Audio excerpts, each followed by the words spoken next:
What's going on, guys? This is the third episode of the Sketchbook Tour. I'm just going to continue to make my way through this big sketchbook that I put together. This is like a Resident Evil sketch. I think this is like a fan art thing that I was doing.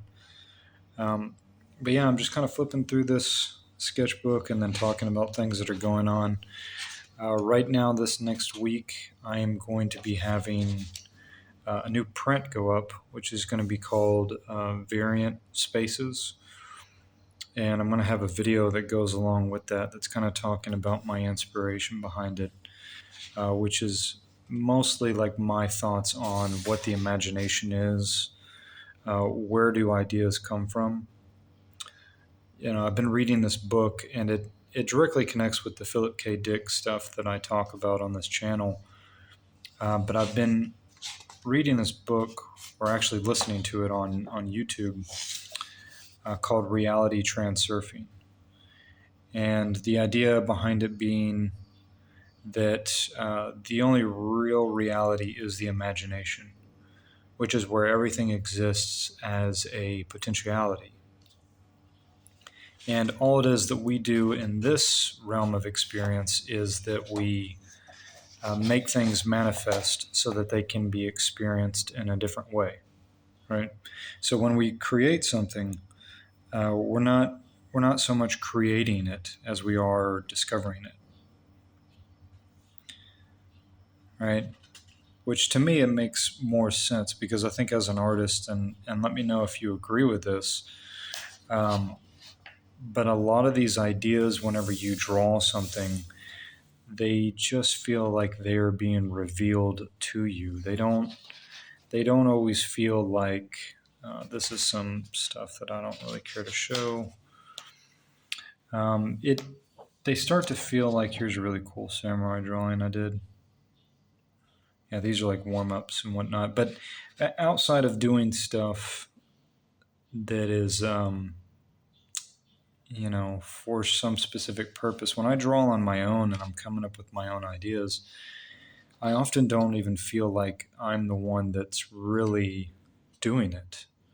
Yes, I am showing up and I'm putting the pencil to the paper, and I am expressing this idea, but it feels much more like the idea is trying to express itself through me. And so I'm very much cognizant of the fact that um, it's not really me that's coming up with the stuff that I come up with, which means I guess I can't take credit for a lot of the stuff it is that I come up with, but um, that doesn't change the fact that when people don't like it, it still hurts, right? But it, in a lot of ways, it really alleviates um, the feeling of like art block. Like art block to me, I think what art block is that it's you're just getting in your own way. You're not being open to the experience of life, and because you're not being open to the experience of life, ideas can't come through you as clearly.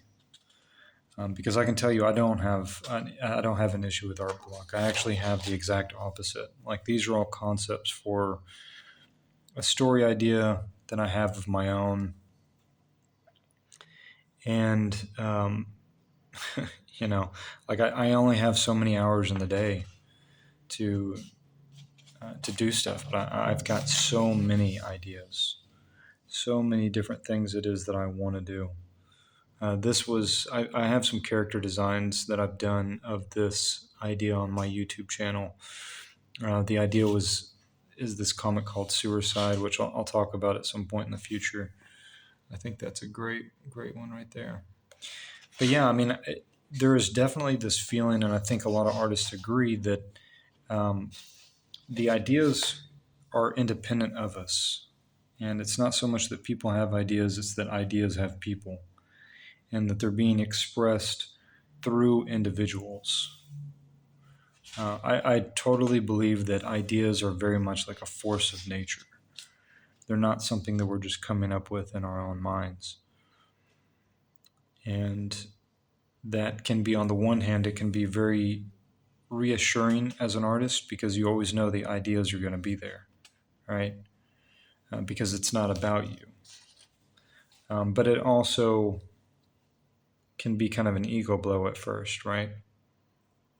Because we have this idea that we're the author of our thoughts and our actions, but really you don't even know the next thought that's going to come through your mind. You don't know where it's coming from. You don't know where it's going to go. If I asked you to think of a color and you said blue, well, why didn't you think of red? Whatever your answer is, it's completely arbitrary because we don't know the origin of our individual thoughts. And to me, that couldn't be more clear than whenever it is that we talk about art. And you see that also in popular culture. We'll see, something like, uh, zombies were a huge thing um, not too long ago, right? Zombies it was all the rage to have your Resident Evil or Walking Dead or Left 4 Dead, or like everything was zombie related. And then, COVID happened. So where is that coming from? This idea of a rampant virus that takes over things, and then the virus hits us. It's like it's almost like these phenomena in our world begin to materialize first in the form of ideas before they actually begin to take form. These are some facial expressions, just facial expression practice. Yeah, yeah. I really dig doing these. But yeah, I'll have some more information coming up on the Philip K. Dick stuff here pretty soon. I'm going to begin the next issue here, and I'm also going to be having a series of podcasts that is specifically connected to Philip K. Dick, and also I'm going to return to doing some of the video analysis of Minority Report. If you've seen the video analysis that I did on Blade Runner, you'll also see the Minority Report one that I did. And on that one, I only did a few videos, and then I had to step away from it for a little while and do some freelance work. But now I'm much more in a position where I can put more time into that. So if you're interested in this kind of topic, then I think you'll really enjoy Philip K. Dick's work because his work is very much about the imagination. And there's another artist named William Blake that I'm also interested in covering in my videos and talking a little bit about him because he was also, again, someone who talked a lot about the imagination and where ideas come from and how ideas uh, manifest into physical form so that they can be experienced in a different way. Yet they exist forever in the imagination, you know. And that imagination we could call the variant space. So, new videos coming up of that here soon, along with some limited edition prints and some open edition prints of that. Otherwise, guys, thank you so much for checking out my video. I hope you guys like the tutorials and stuff that I put on here. Drop a like, drop a comment if you got something to say. Otherwise, thanks and take care. Oh, and check out my website if you would like to see some originals and prints that I have available for sale at the moment. Thank you.